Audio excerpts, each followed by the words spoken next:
You want me to call my mother? Consider it done. TT is troll teacher, BF is best friend, PG is preppy girl, me is you figure it out. Obligatory, over 20 years ago, so exact language is off. TLDR at the bottom. Backstory. Many years ago, I had a biology teacher that was an absolute troll of a human being, both in appearance and demeanor. He looked like the offspring of Yoda hate-fucking an avocado. He had to be in his late 60s and had a penchant for looking down the shirts of the 14 to 18-year-old girls in his class while speaking to them as though they should be at home learning to cook and sew instead of getting all this fancy book learning.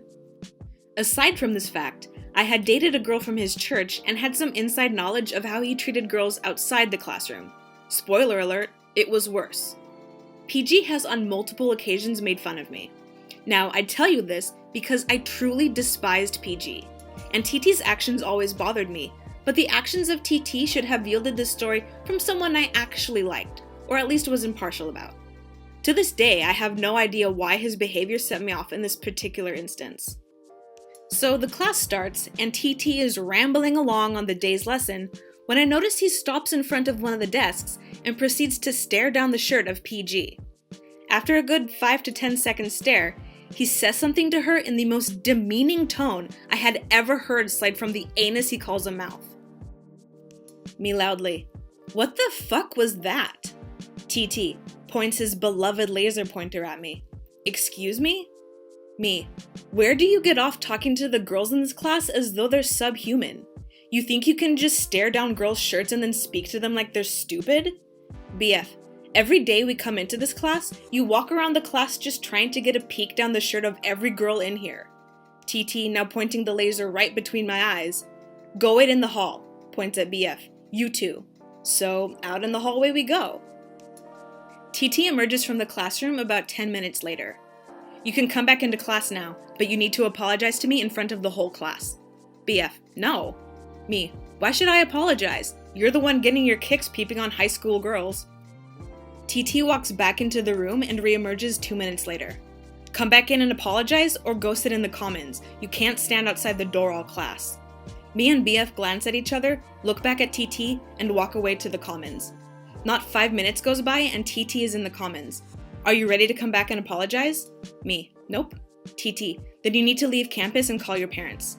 Me with a smirk, "Consider it done." So I no sooner reach the doors of the school than I pull out my phone and call my mom at work and recant the last 45 minutes or so. I tell her that I'm leaving campus as instructed, but I'll be in my next class on time. Now, the fun begins. About 20 minutes into my next class, I get called to the principal's office. So I stroll down the hall to the admin office and get ushered straight into the principal's office. I walk in and find the teacher standing against the wall, my mother sitting at the conference table, and my father, a night shift worker, pissed at being there instead of being in bed, damn near standing on the principal's desk, yelling at him about TT's behavior. Yeah, TT's behavior. Everyone moves to the table, with myself and my parents on one side, TT and the principal on the other. The principal asks me what transpired, so I regale him with the inciting incident and mention the numerous times I've witnessed the ogling behavior. I mention in my tale that I did curse during the incident, but out of respect for the principal and my parents, I refrained from using the language during my recounting. When I was done with the story, I just sat back and watched the shitstorm unleash its fury. TT just sat there in pure disbelief, as my parents took over when I finished and began tearing the teacher and administration apart. By the time I was sent back to class, I had witnessed my parents verbally destroy the other side of the table so badly that Geneva could have tried them both for crimes against humanity. I only had his class one more time that week, and he spent the entire time making snide comments in my direction, but refusing to get within 3 feet of a female. That was the last time I saw him teaching. The admin needed a few days to arrange a new teacher for the rest of the year and beyond, so he was allowed to finish the week before being forcibly retired. Too long didn't read? Troll of a teacher looked down the shirt of a girl in my class and talked to her like she was worthless. I cursed him out and was told to leave school and called my parents. So I did, and he lost his job. "Oh, you want a full stack of pancakes? Sure." This happened a few years ago, but I think about how amazing the waitress was to this day. Waitress is W, cook is C, and rude-ass customer is RA. So I went to a diner with my mom when I was 13. It was a weekday, so there weren't a lot of people there. Summer break for us, Mom's a teacher. We were on vacation by the beach and had walked past this place and decided to try. When we went inside, we saw we were the only people in the place except for one waitress and the line cook, who was visible because the griddle was in the front of the house. We sat at the counter and the waitress took our drink order and we chatted for a bit. This was an older lady and she was really funny. The cook also talked to us a little and he seemed like a nice guy. On the menu, it said they sold their pancakes by the each. I asked the waitress when she came back why that was. "Because they're bigger than a dinner plate, darling," she responded, laughing. So my mom and I both ordered one single pancake, and sure enough, these things are massive. I have a picture somewhere of me holding up one of these mammoths, but I need to do some Facebook deep diving. Ugh. To put it in perspective, the pancake was served on a platter plate and was hanging off the sides. We're enjoying our breakfast when this guy comes in. You know this guy. Weirdly tan, Oakley's on the back of his head, spiked hair. Yeah, that guy. He sits near us at the counter, and the waitress gets his drink order and brings it back. By this time, a few more people have trickled into the diner, but it was by no means packed. By the time the waitress got back to him, he was starting to look impatient. W. What can I get you to eat? R.A. I want a stack of pancakes. W. I don't advise that. Our pancakes are pretty big. At this point, she points to my mom and I's plates where we haven't even finished half. R.A. You heard me. I said I wanted a stack. At this point, the cook stops and turns around. C. Man, you gotta have a big appetite for just one. I've only seen a few people finish two. R.A. And I said I wanted a stack, 4 to 5 pancakes, now. He raised his voice so loudly that the few people in the place stopped and started to listen. W. You know what, sir? The customer is always right. We'll have those right away. The waitress walked past us and winked. R.A. Finally, he says with the most over-exasperated voice. The waitress goes over to the cook and whispers in his ear. The cook chuckles, and I think I know what's going to happen. About 15 minutes later, the waitress turns around with a stack of pancakes almost double the size of our already massive pancakes. They're so large, in fact, that they're draped over 2 platter plates. The waitress sets the stack of 5 beasts down, and the guy turns beet red. At this point, everyone wanted to see him get put in his place or admit he was wrong, so the whole place went silent. He said nothing and looked down in defeat. He managed to eat half of the first pancake and sheepishly asked for a to-go box and left. Moral of the story? If the waitress and the cook say not to order something, don't do it. You want to leave against medical advice? Right this way, buddy. So, a few years back, I was working security in a hospital, and we had a gentleman who would come into the ER every few weeks seeking narcotics for whatever imagined issue he had going on. A frequent flyer, as we called him. He was a real pain in the ass. He would curse at us and get in our faces, he'd put on theatrics in the waiting room, and sometimes he was so out of line, we'd actually deny him care if he started disrupting the triage process with everyone else. So one day he gets brought in by the police for a fit for confinement. He had actually hit his girlfriend, and when the police had tried to put him in handcuffs, he resisted and messed up his arm in the process. We knew his girlfriend because she'd come in with him before with a minor complaint, and when she got to the back, she told us that he was abusing her. She didn't want to press charges, so we kicked him out, and when she got in the back to a room, she was constantly on her phone. She later decided to leave, and guess who pulls around to pick her back up? So yeah, we all didn't care for the guy, to say the least. So we were all happy to see him brought in by police. I'm not a vindictive type of guy, but he was seriously angry, and I will admit I was smiling at him, kind of rubbing it in. But his arm looked like shit, and I was worried that he was going to get admitted. And of course, he does. Apparently most of the gnarliness on his arm was from an infection from shooting up, and even without the cops manhandling him, it would have needed treatment.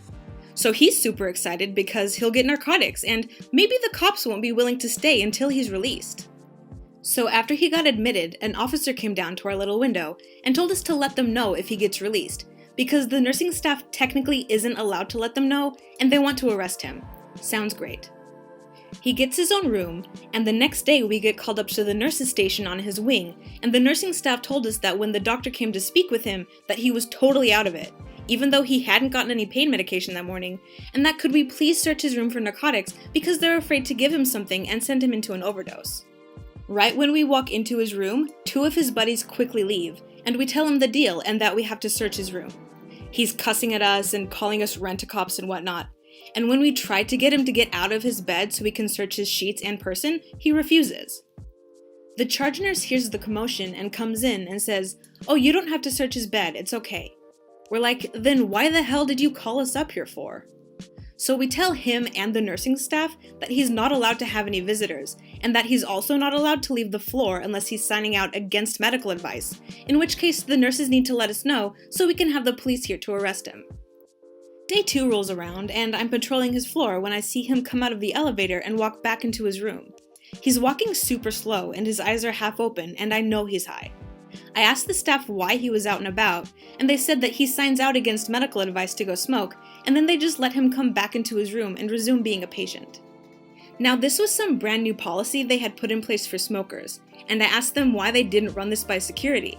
If he signed out AMA, we can get him arrested. And I also told them that they have to know that he's out there not only smoking, but getting stuff dropped off to him by his friends. They just kind of shrugged their shoulders at me. I knew they just didn't want to deal with him. I get the staff to agree that there's no more temporarily signing out for him, and if he wants to go, he needs to know that he's not getting his room back, and they need to notify us so we can let the PD know he's loose. Later that shift, I was responding to a call down in the ER lot. We had a guy with early onset dementia get brought in by his family, and he was super confused and upset and didn't want to come in to be seen. When we were unsuccessful trying to persuade him to come in, the family called the police for them to try, because they were afraid he was going to get violent at home. One of the police to show up was our old friend from the beginning of the story. He asked what was going on with our little domestic abuser, and I told him that he would probably be released soon, and the officer was really anxious to get a hold of him. So with my other officers and the cops down in the ER, I go about my business to patrol, and I get a call about our friend again up on the floor. He's just found out that he's not allowed to leave the unit, and he's having a fit. Right after the call comes in, my sergeant tells me that when I get up there to let him sign out. All of the cops that showed up in the ER are splitting up and each going to man an entrance of the hospital. Dementia guy can sit in the car for a while. I'm so excited I could piss myself. Once I get up to the unit, he sees me and he gets even more animated. I haven't interacted with him since I searched his room, and he's still pretty pissed about my coy smiling at him in the ER when he first came in. "Oh, this motherfucker," he says when he sees me. "No, fuck you, bro. They let me sign up before and I have a goddamn right to go outside and smoke if I want." Lots of slurs and rent-a-cop and "this ain't fucking jail, bro." No, it's not jail. I'd hate to see you in jail. That would just break my heart, I think to myself. He can sign out AMA, but this is the last time. This was technically true. I knew that he knew that I knew I was going to call the police, and he was looking at me to see if I was going to walk him out. I just strolled off and took the stairwell down to the ground floor, and kept peeking my head out into the hallway looking for him to come out of an elevator. He came out of the main elevators looking frantic, and I could see him trying to make a decision at which exit to leave from. I ducked back in so he wouldn't see me, then I saw him walk by to the west entrance. I let it be known over the radio, and I swear I couldn't have written it better, because there were 2 officers there, and one was the original guy who had brought him in. He got nabbed the second the sliding doors opened. By the time I made it down to the exit, he was cuffed and quiet with his head down, totally resigned to his situation. And off he went.